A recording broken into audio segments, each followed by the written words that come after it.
안녕하십니까. DRM 연구실 이동현입니다.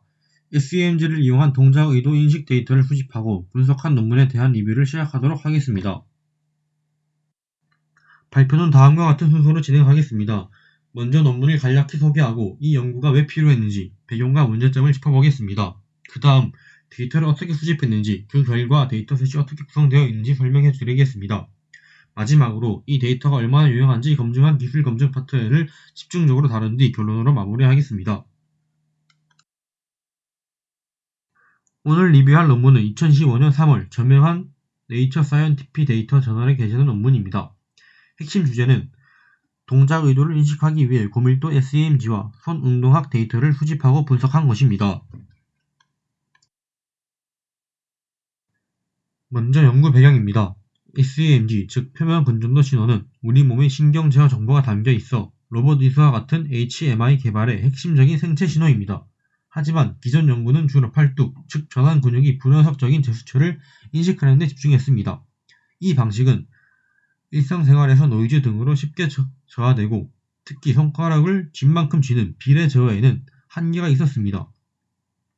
이를 보완하기 위해 개발된 것이 바로 고밀도 SEMG, 즉 HD SEMG 기술입니다. 이 기술로 운동 유연의 발화 특성까지 분석하여 더 견고한 제어가 가능해졌습니다. 하지만 고밀도 SEMG, 즉 HD SEMG 기술에도 여전히 문제가 있었습니다. 이 표는 기존에 공개된 SEMG 데이터셋들입니다. 대부분 전환이나 손목 둘 중 하나만 측정했거나 HD SEMG가 아니거나 또는 손 움직임이나 힘 데이터가 빠져 있습니다. 이처럼 전환과 손목의 HD SEMG 그리고 손 운동학과 힘 데이터를 모두 동시에 제공하는 통합 데이터셋이 없었습니다. 이 연구는 앞서 말했던 문제를 해결하기 위해 마지막 컬럼에 보이는 HD FW 퀸 데이터셋을 제시합니다.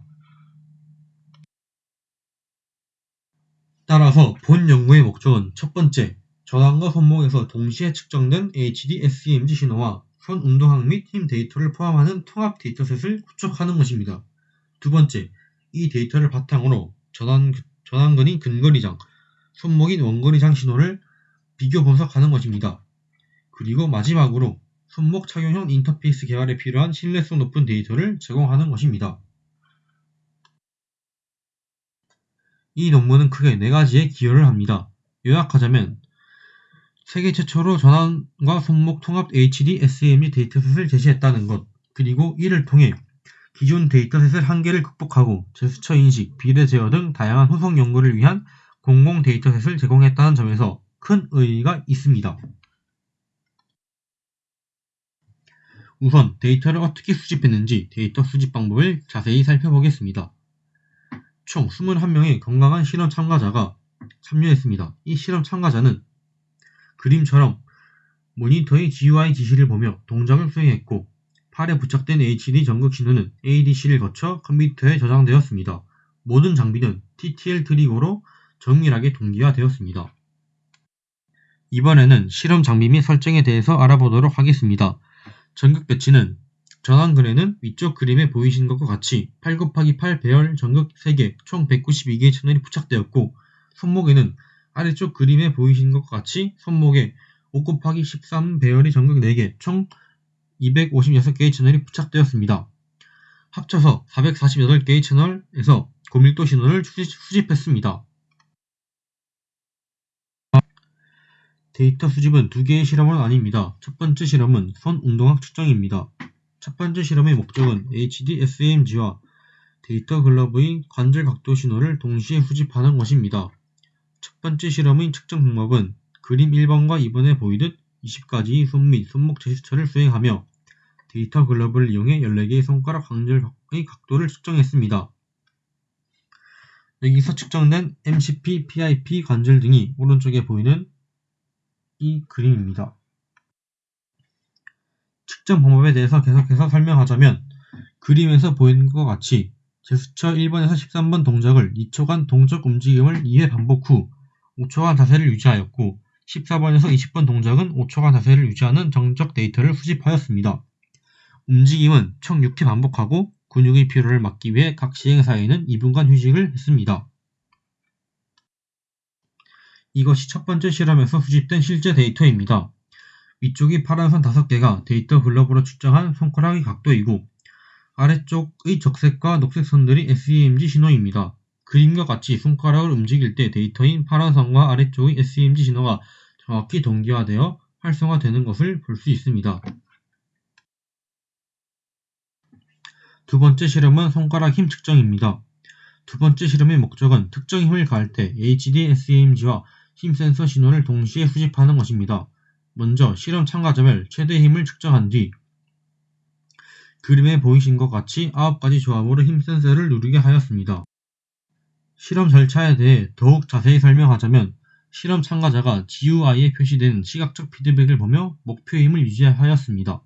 목표 힘은 최대 힘의 20%와 40%의 두 수준이었고 동작으로는 5초간 힘을 유지하고 5초간 휴식하였습니다. 각각 힘 수준으로 6회 반복하여 총 12회를 시행하였습니다. 이것이 두 번째 실험에서 수집된 데이터셋입니다. 위쪽에 있는 파란 선이 힘 신호이고 아래쪽에 있는 것이 SEMG 신호입니다. 힘을 줄 때 위쪽에 있는 파란 선이 상승하는 것을 볼 수 있고 밑에 있는 SEMG가 동기화되어 활성화되는 것을 볼 수 있습니다. 실험으로 수집된 데이터는 피지오넷을 통해 공개되어 있습니다. 화면에 보이신 것과 같이 총 3개의 폴더로 구성되어 있고 첫 번째 폴더에는 첫 번째 실험이 손목과 손 제스처의 SEMG 데이터, 두 번째 폴더에는 두 번째 실험이 손가락 힘 SEMG 데이터와 함께 힘 데이터, 세 번째 폴더에는 데이터 글러브의 데이터가 포함되어 있습니다. 이 파트는 데이터 기술 검증 파트입니다. 첫 번째 검증은 제스처의 분류입니다. 신호의 위치를 파란색은 손목, 주황색은 전완근, 노란색은 혼합으로 나누어 총 20개의 동작의 인식 정확도를 비교했습니다. 그림에서 보는 것과 같이 손 제스처와 손목 움직임은 손목 신호만 사용하여도 89.6%, 94%의 매우 높은 정확도가 나왔습니다. 이는 손목형 기기의 가능성을 보여주는 결과입니다. 두 번째 검증은 첫 번째 실험의 손 움직임 예측입니다. 즉 SEMG로 손가락이 몇 도 굽혀졌는지 연속적인 각도를 예측할 수 있는지 본 것입니다. 이 그래프는 RMS라는 특징을 사용한 결과입니다. 빨간색 점선이 데이터 글러브의 실제 각도, 파란색과 초록색 실선이 SEMG로 예측한 각도입니다. 위 그래프는 전환 신호, 아래는 손목 신호입니다. 보시다시피 예측한 값인 실선이 실제 값의 점선을 매우 잘 따라가는 것을 볼 수 있습니다. 상관관계 또한 R값이 0.89, 0.85로 매우 높은 것을 볼 수 있습니다. 이것은 첫 번째 실험을 다른 기술 검증 방법을 사용하여 검증한 것입니다. 이 기술 검증은 운동 단위, 즉 MU 바라율을 특징을 기술 검증으로 사용하였습니다. 여기서도 마찬가지로 예측값인 실선이 실제값인 점선을 잘 따라가는 것을 확인할 수 있습니다. 두 번째 실험인 손가락 힘 예측의 기술 검증입니다. MLR 모델을 사용하여 몇 %의 힘으로 누르고 있는지 예측이 가능한지 검증한 것입니다. 위쪽 그래프의 전완근과 아래쪽 그래프의 손목 모두 예측값인 실선이 실제 힘인 점선을 거의 완벽하게 따라가는 것을 볼 수 있습니다. 두 번째 실험의 손가락 힘 예측 검증을 다른 방법인 MU 발화율을 이용한 분해 방법으로 검증한 것입니다. 마찬가지로 예측된 힘인 실선이 실제 힘인 점선과 R값이 0.99, 0.97이라는 매우 높은 상관관계를 보였습니다. 이것을 보았을 때 손목 신호만으로도 전환 신호만큼이나 힘을 정교하게 예측할 수 있다는 것을 알 수 있습니다. 이 실험의 결론입니다. 이 데이터셋은 보신 바와 같이 차세대 의술 개발, 비례 제어 연구, 그리고 운동 단위 분해를 통한 신경신호 연구 등 다양한 분야에 활용될 수 있습니다.